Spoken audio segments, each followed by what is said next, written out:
So today is the 10th of December 2020, and it's a Thursday. And I've just been cultivating the practice of chanting and recollecting the good qualities of the Buddha, the Dhamma and the Sangha, and praising the perfectly self-awakened Buddha. And the Dhamma, his teachings, and also those who have practiced those teachings well, the disciples of the Buddha. And they've practiced following the path that the Buddha laid out until they gained for themselves understanding into truth, this Satya Dhamma. They saw that all physicality and mentality is anicca, dukkha, anatta, is inconstant, stressful, and not self. Or to put it in another way, that everything is just a convention. And these are conventional realities that come up. When we're able to see that, then our hearts become free from all clinging. This clinging, it's something that does cause us suffering. And if the mind has a lot of delusion, then that will cover over our hearts and make them dark. And the views that we have will be different from the truth. They'll go astray with regards to the truth. And there'll always be me and mine. Be seeing everything in terms of a being, in terms of us and others. And so we do have this view of a self, that there is this self here. So the Buddha was intelligent in the way that he taught us. He said in the beginning that we need to focus on generosity and on sila Dhamma, on our ethics and our integrity, to abandon unskillful things and develop the skillful. So if people are stingy, then the Buddha would teach them to be generous, to sacrifice. If there was ill will in their hearts, then he would teach them about forgiveness and not wishing to harm any beings. And to practice, to cultivate this inequality of loving kindness. Because it's just the nature of the world that in the morning the sun rises and it shines light upon us. And then in the midday the sun reaches its zenith and then starts to fall. And then in the evening the sun goes down, the sunset, and the light disappears. And one day passes like this. Each day passes in this way. And if we don't build up goodness, if we don't have a sense of sacrifice, but there's always me and mine, we always have this feeling of self. And that self is something that's very deeply embedded in our hearts. It makes our minds dark. Our minds become very coarse, and they get covered in darkness. So when we develop the mind and we create goodness, then our minds turn bright, they become happy. And we try to cultivate metta towards all beings. The Buddha, he had this great compassion, this boundless metta. And he was willing to sacrifice so much for countless lifetimes. And the reason he did that was so that he could teach us. He could teach us this path that leads out of stress. And when we follow this Dhamma, the teachings of the Buddha, then we will abandon unskillful things, we'll abandon evil, and we'll try to raise and bring up merit. So the way that we abandon this evil is through our body, our speech, and our hearts. And so we train our body and speech within Sila. And in the beginning, this is quite difficult to do because we're used to just following all of the emotions that arise. If anger comes up, then we chase after that. If there's greed, then we allow that to drag us along. And if there's delusion, then we just get lost in that. And all these things flow out through our bodies and through our speech. We don't have any restraint. But when we see the dangers in this, the harm in a life and in a mind that is confused and stirred up, we see the harm in not taking care of our precepts and the benefit of keeping a good standard of ethics, then we'll gain a new birth in our hearts. Our minds will become born again. In the beginning, we believe that we are humans. And what this word human means in Pali, it's manusa. So mana means mind and usa means high.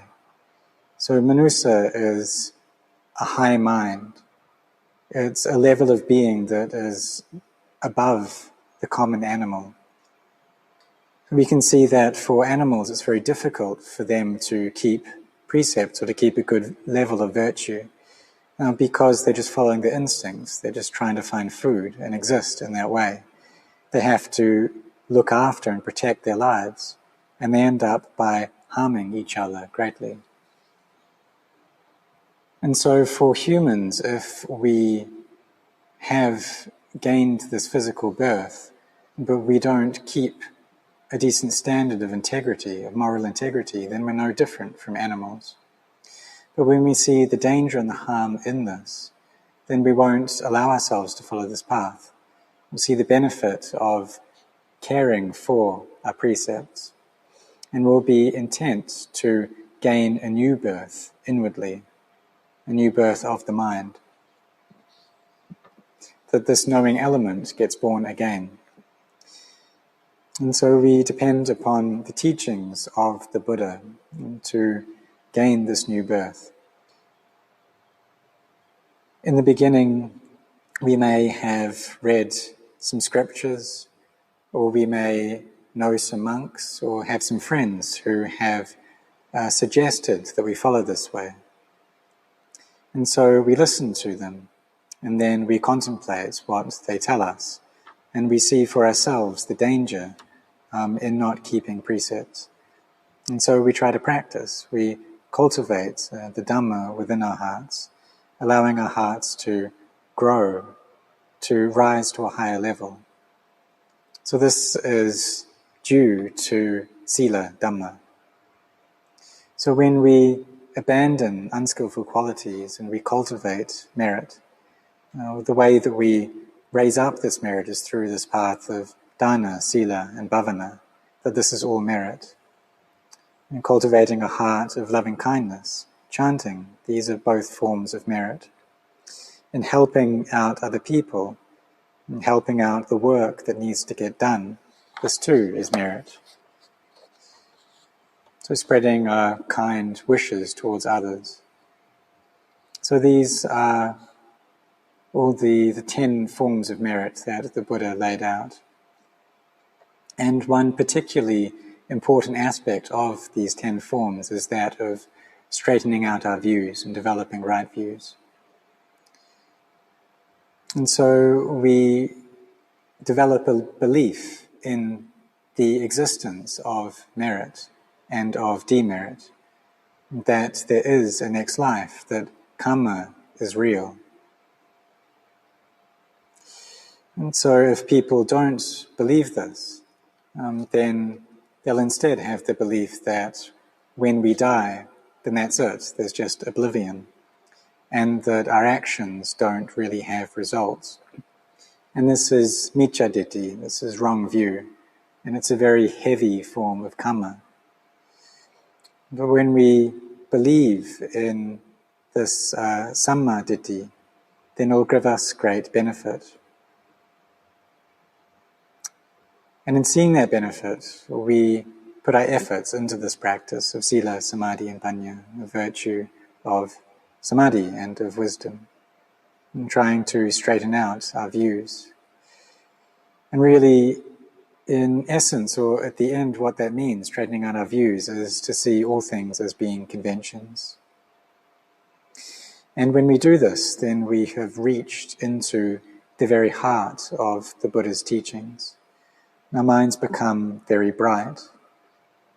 But this inner radiance, it depends upon causes and conditions. If our minds aren't peaceful, if our samadhi isn't stable, then wisdom simply can't arise. So we do need to cultivate this practice of virtue, of being restraint in our sila, restraint in the senses as well. And the purpose of this is to give rise to samadhi. And when we practice correctly in this way, then we're following the noble path that the Buddha taught, that has 8 aspects to it. It's the foremost path, the way that leads us out of suffering. So we can contemplate this self that we have, ask ourselves, what do we attach to as self, and how does this self arise? We can contemplate that 100 years prior to now, there wasn't this form that we call me here. And in another 100 years, then this body won't be here either. And this body, it depends upon oxygen to feed it. It needs that breath in order to stay alive, and if it isn't present, then the body will immediately die. Even though the mind may not want it to demise, still the body goes and dies all the same. So if this air element isn't present, then the blood isn't able to survive, and it starts to decay, and all the systems in our body cease to work properly. So we see that really this is just a collection of elements, and there's no being there. If the breath isn't present, the mind just can't rely on this body. And so this collection of elements that comes together, it's what allows the mind to stay here. But when those elements disperse, then the mind has to move on. And really the mind just uses the body as a communication device. So if we're intelligent, then the mind will use this communication device to produce merit. But if it's lacking in intelligence, then it will just produce bad karma. And then we'll have to receive the results of that. So we should all try to develop our minds through this path that the Buddha taught. And when we practice following the way of the Buddha, the Dhamma, and the Sangha, and then we bow our hearts into the Dhamma, and we're able to find inner purity. So perhaps initially we read some Dhamma in a book, and then we're inspired to go and seek out a teacher. And so too we need to seek out the Dhamma, we need to seek out the truth, to try to search and realize this nature of anicca, dukkha, anatta, the truth of sankharas, of conditioned phenomena. We bring up a respect for this truth. But in the beginning, however, we need to train ourselves. And so we start off by being aware of the breath as it comes and leaves.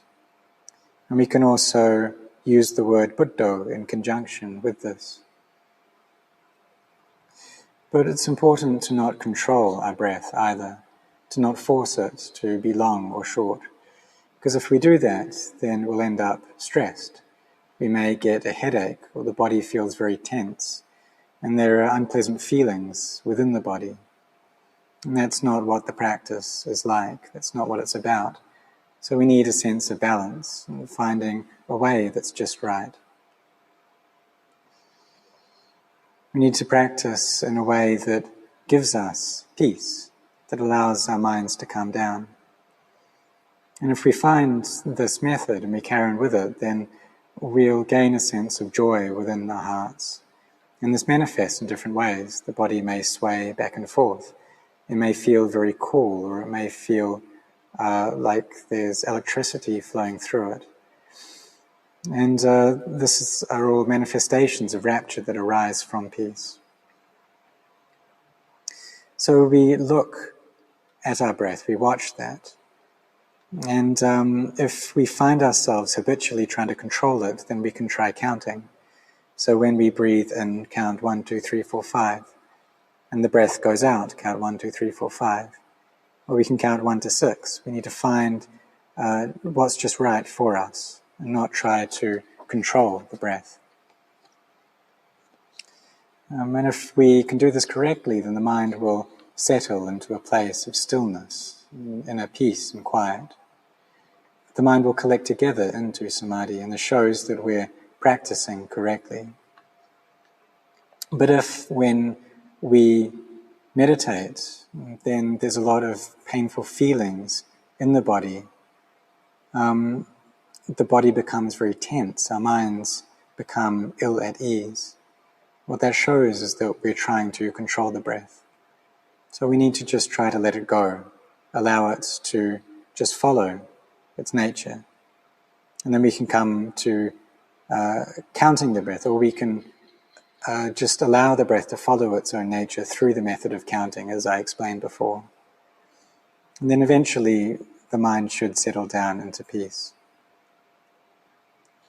So we cultivate this practice of meditation gradually. Initially we may start off with 5 minutes, and then move up to 10, to 15, to 20, and eventually 1 hour.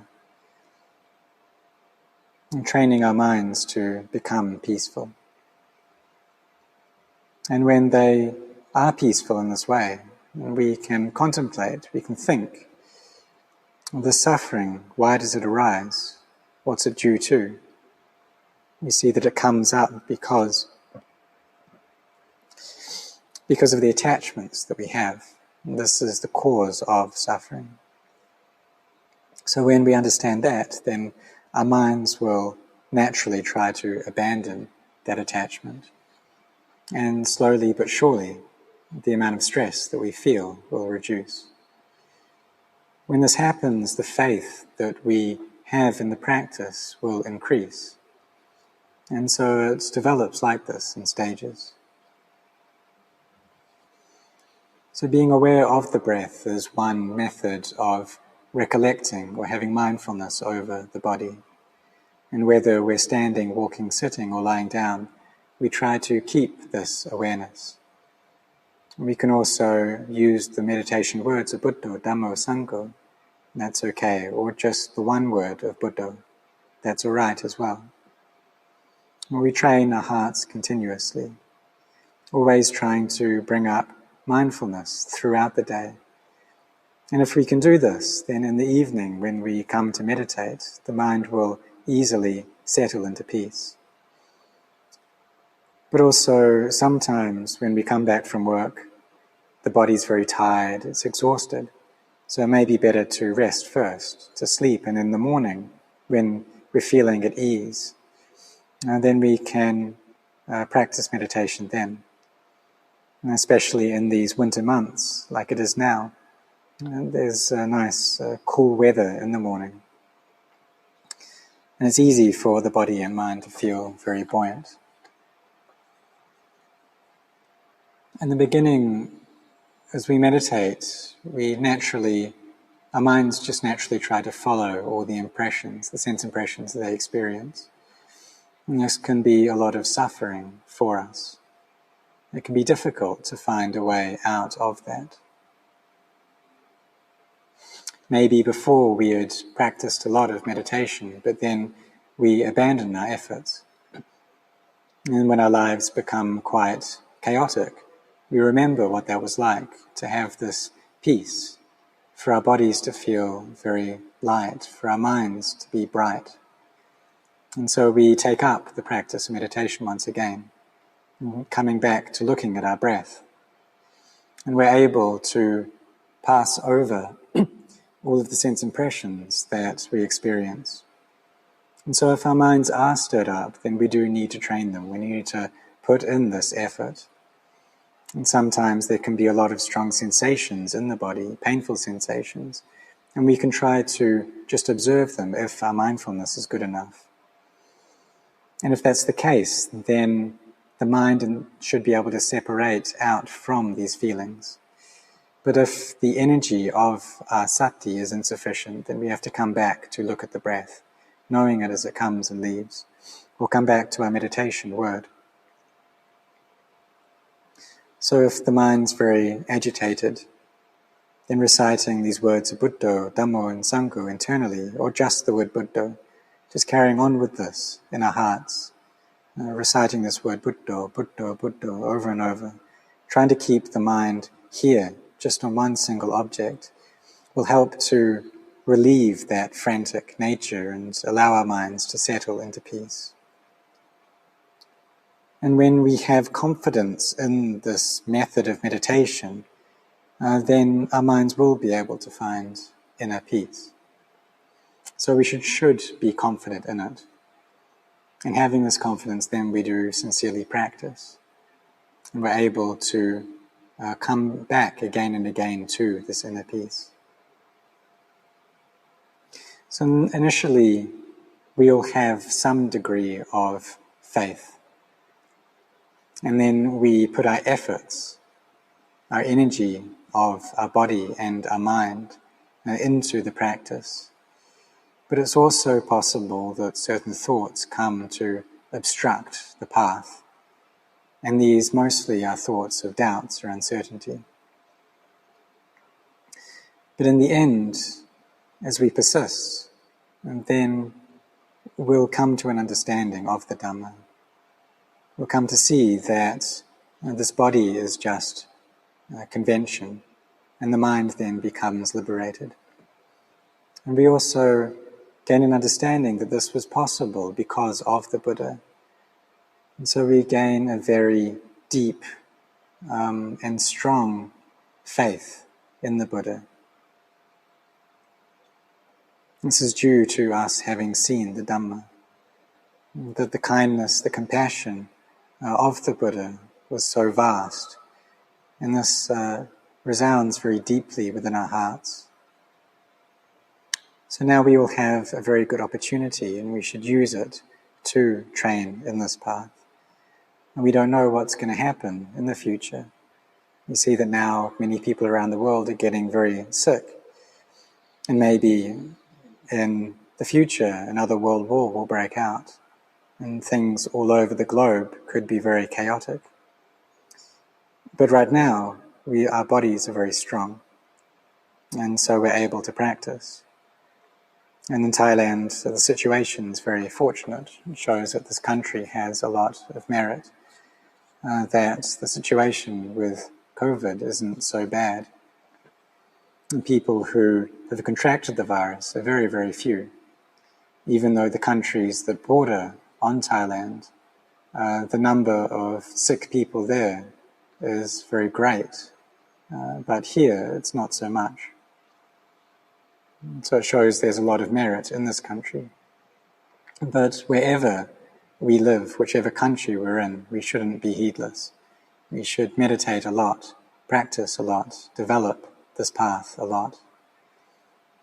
But whatever the case, I ask for everyone to be safe and to be healthy, and encourage all of you to meditate, to see the Dhamma. And in seeing this, then the faith that we will have in the Buddha will go very deeply into our hearts.